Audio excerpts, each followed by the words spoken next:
Good morning, everyone. Welcome to our agenda meeting for February 18th, 2020. I'd like to remind everyone, if you will, this time to silence or turn off your cell phones. I enjoy doing that because I see people reaching in their pockets and then turn their cell phones off. That's good. Today we have the invocation today is by Commissioner Bell. He will be here shortly. Commissioner Gurley will not be able to be with us today. Mr. Aycock is going to do the Pledge of Allegiance, and then we have the approval of the minutes, the discussion and adjustment of the agenda, and our county manager just walked out. I can do the special, let's look at the special presentations. We have an update on the open broadband project by Kent Winrich today, and this is something I'm really interested in. Of course, Commissioner Pate and all of us are, about the broadband in our county. Number 2 is an update on the 2020 census by Planning Director Barry Gray. He's here this morning. Number 3 is the presentation of the East Carolina Workforce Development Board Recognition Award and Maintaining Award from ACT by Wayne Community College Business and Industry Center Executive Director Craig Font. He's here this morning. Number 4 is a motion to adopt resolution number 2020-8, a resolution honoring the accomplishments of Apostle Dr. Norbert E. Simmons. Mr. Honeycutt, I've done the special presentations, but if you want to... Thank you, sir. You got any additions? We do have two under the budget or the agenda adjustment. We have two walk-on budget amendments, number 342 and number 344, and Carol is handing those out now, and we can go over those when we go over the rest of the budget amendments if you would like. But the two budget amendments are the only two things that we have to walk on today. Okay. Then we have, after the special presentations, we have public comments. Mr. Aycock, we have an appointment committee? Yes, sir, we do. Okay. And then at 9:15, we have a public hearing to receive public comments concerning the proposed issuance of tax-exempt bonds to be issued by the Public Finance Authority on behalf of Wonderful Foundations. Is someone going to be here for that, Mr. Honeycutt? Somebody was here, the same person that was here last time you weren't here. Okay. Then, Mr. Honeycutt. Thank you, Mr. Chairman. Sorry I had to walk out. That's okay. Next is consent agenda, and first is budget amendments, and I'll turn that to Allison. Beginning on page 10, for fleet management, we're requesting to reallocate funds from extra help to full-time salaries and wages. He was using a part-time temporary person and is now requesting to transition that to a full-time. Full-time was originally budgeted in our original budget, so this is not a new position for us. For the Sheriff's Office, requesting to anticipate and appropriate $628.49 in insurance refunds. What, you said how much? $1,628. Okay, I missed the 16 part. Oh, okay. Yeah, I did too. Sorry about that.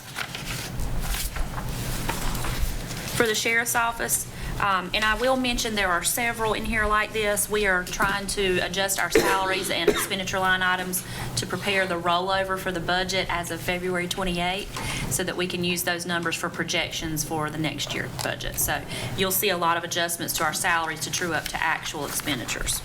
So for the Sheriff's Office, they are requesting to reallocate $9,200 from salaries and wages, and this is to cover various retirement line items that that will be in the hole if we do not cover those. For the sheriff's office, specifically for the SRO department, they are requesting to reallocate $5,875 from extra help to cover the salaries and 401K line item.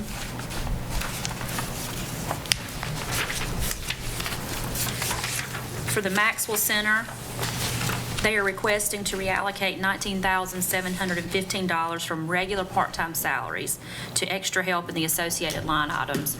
They had anticipated being able to hire some regular part-timers and have not been successful in doing that, so they continue to use the temporary agency.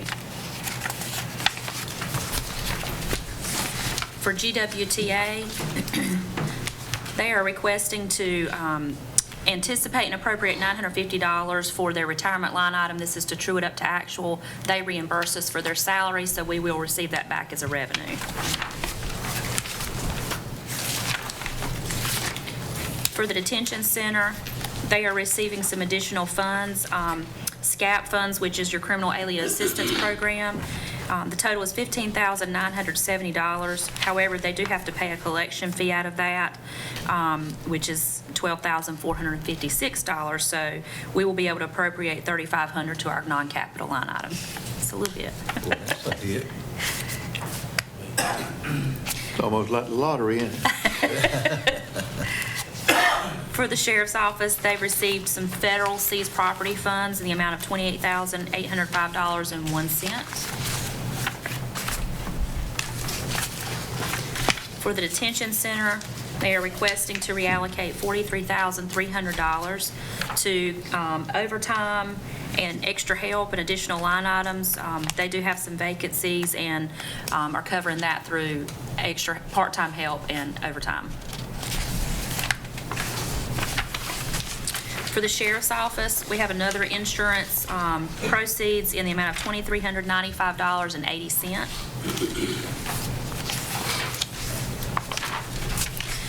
For the GIS department, we're requesting to reallocate $16,500 from IT's computer line item to GIS's capital outlay.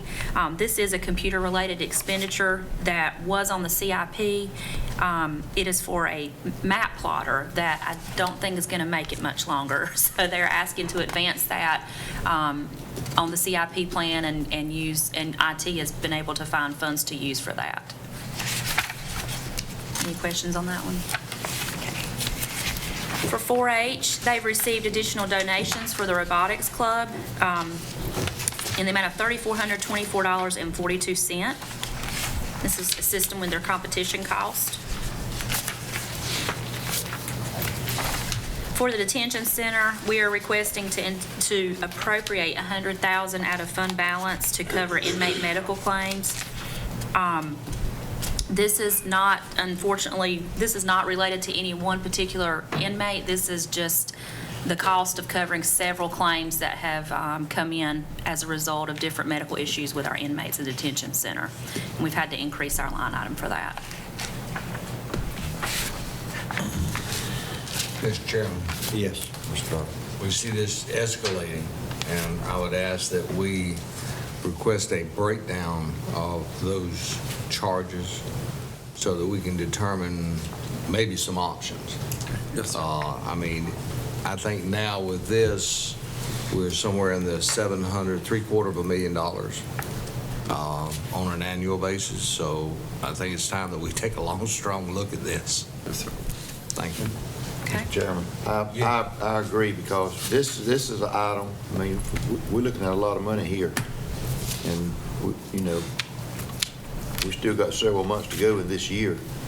Just hope this will cover it. But the general public doesn't realize some of the expenses that the county has, that such as this, that we have no control over. Thank you.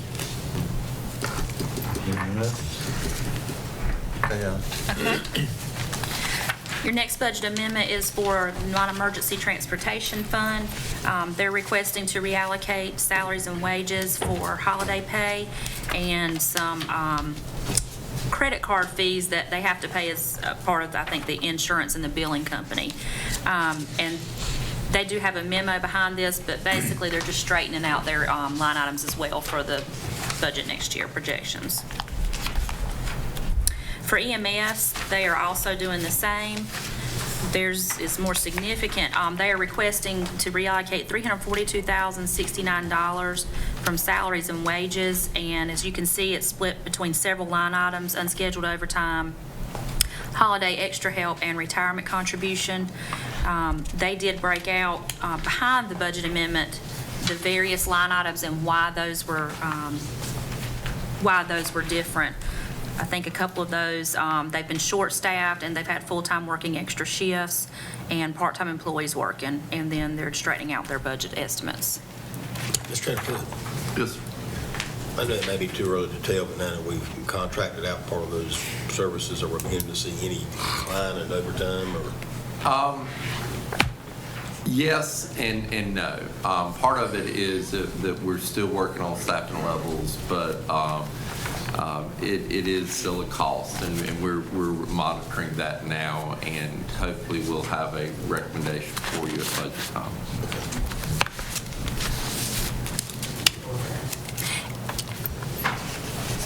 And I did have two walk-on budget amendments that Mr. Honeycutt mentioned.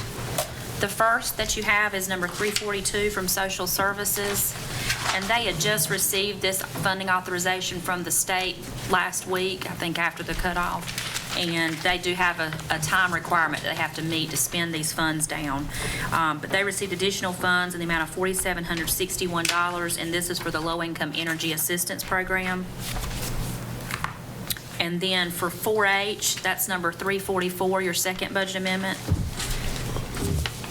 They did not realize, they did not know for certain that they were going to receive some funds from, I believe it was NC State, for their retreat to Washington, D.C. And those funds have to have a timeline, I think, to be spent as well. And they received monies from NC State in the amount of $2,300 to assist with their trip. And this is a teen youth trip, I believe. And that is all I have for you. Okay, thank you. Mr. Honeycutt. Thank you, Mr. Chairman. Next is motion to declare 2 tracts of land adjacent to the Will Sullivan Building as surplus property and donate said tracts to the Downtown Goldsboro Development Corporation on pages 40 and 41, and I'll turn that to Andrew. Good morning. Morning. If you recall, several meetings ago, we authorized the donation to the Will Sullivan Building. I can provide a brief update on that. The survey has been completed, and last I heard from Kendall, probation is actually out of the building, so we should be able to get that conveyed over. When we went back and looked, when the survey was completed, and also when I was looking at some of the parcels, when we donated back to the city roughly about 5 years ago, there's actually 2 tracts that were in between, and you can see it in between the buildings that remained in county ownership.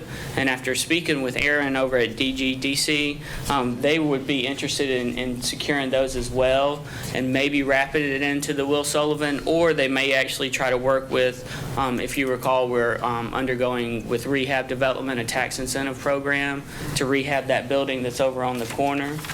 So they may be interested in taking possession of it there as part of that project as well. So the survey's been done, and I think all we would have to do is have the surveyor label these 2 parcels on the updated survey, and then we can get that donated over as well. But the county has no use for it, and really it's just part of that parking lot. And I think that there's a dumpster on the back end of that right now as well. So it would be beneficial to one of those property owners if we could get it over to them. So they requested that we donate that. Mr. Chairman, Yes. and these are vacant lots. They are. Mhm. Thank you, Mr. Chairman. Any other? That property will It'll basically be. part of the city. It will be turned over to a private entity that'll pay taxes on it. It's just at this point, Okay. DGDC is going to have it, and then they're going to Well, either that would- try to wrap it into Will Sullivan transfer or rehab development. That was my point, is it going, at some point, it may go back on the tax roll. I think it'll probably go on pretty quickly within the next couple months. Okay. So go ahead and get it conveyed over to somebody. Okay. Any other? Okay. Thank you. All right. Next is a motion to award request for proposal for the PSAP console system and the negotiation of the quantity and contract to SBFI, the lowest responsible bidder. As you can see in the agenda packet, we have a bid sheet. Again, this is part of our 911 grant, and we are doing it. The process is what the grant requires. It looks at 7 different requirements of what they have weighted scores under. Price is one of them, but we're recommending SBFI. And once you approve of that recommendation, we will begin negotiation with SBFI to bring you back the final cost and bid for the consoles. Any questions? It is part of the grant I know. process. It's part of the grant. They made us look at the 7 criteria, everything from timeliness of the project to warranty to aesthetics to price of the consoles. All these things had to be taken into in consideration. Mr. Chairman, I suppose it's just me wanting to be argumentative, but the point is that really they have not provided us with the lowest bid. It's because, and this is saying it's the lowest responsible bidder, but it's not the lowest bidder because we don't know what the final price is going to be. You see what I'm saying? Yes, sir. So it's a little confusing. Yes, sir. But it is what it is, and my understanding is this is the criteria we got to use. Yes, sir. And that's what we've done. Yes, sir. Mr. Page? I'll just go add on to that. I thought I'd said my piece in the agenda meeting about this, but they control the dollars up there on that board. Yes, sir. It's our money, but they control it, so they tell us where we got to go. And how we have to how we have to bid do it it, out. so. Yes, sir. Just wanted the public to know. Yes, sir. And it's always been that way with that board. Yes, sir. It's crazy. Yes, sir. Okay. But again, once you approve this, we'll begin negotiation, and you will have approval of the final cost and contract on that. The next is meeting, motion to establish a public hearing on March 17th, 2020 at 9:15 a.m. in the Commissioners' Meeting Room on the 4th floor of the Wayne County Courthouse to hear public comments for the proposed economic incentives for Project Ensure. And again, this is the American Casualty Project that was announced yesterday. So this is the incentives associated with meeting the grant requirements from the state for that expansion. And again, I want to appreciate those that were able to come yesterday. It was a great announcement for Wayne County. Appreciate the work that the city of Goldsboro also helped us with, but also Mark Pope. And Mark did an incredible job getting us to this point. There was a lot of moving pieces to getting us for the expansion. There's a road expansion in Park East. There's a lot of different jobs, but it really was a great effort by WCDA, and appreciate the work that Mark did. Okay. And if there's no questions under consent, then we'll have county manager comments, Board of Commissioners committee reports and comments, closed session, Board of Commissioners information, and then adjournment. And also just a reminder, we do have a facilities committee meeting today at 2 p.m. in this room. And that topic is? The DSS floor plan. Yeah. Finally. Just want to make sure everybody's aware of that. Yeah. Finally, just the floor plan. We're not approving anything, but just reviewing the floor plan. Once we have a floor plan that we are approved on, then we will look at construction documents and move forward at that point. And I would ask if any of the commissioners would attend that, because I think it's going to be extremely informative in regards to their overall plans. Yes, sir. I think we're all invited on. Yes, sir. We're all invited. Yes, sir. And the DSS board. And the DSS board. Yeah. Great. Yeah. Yes, sir. I may have to leave a few minutes early. Yes, sir. Okay. All right. Do we have a closed session this morning, Mr.? Yes, sir, to discuss the location and expansion of businesses in Wayne County and to consult with your attorney to preserve attorney-client privilege. Okay, I have a motion to go into closed session. So, All in favor, raise your right hand, please. Okay.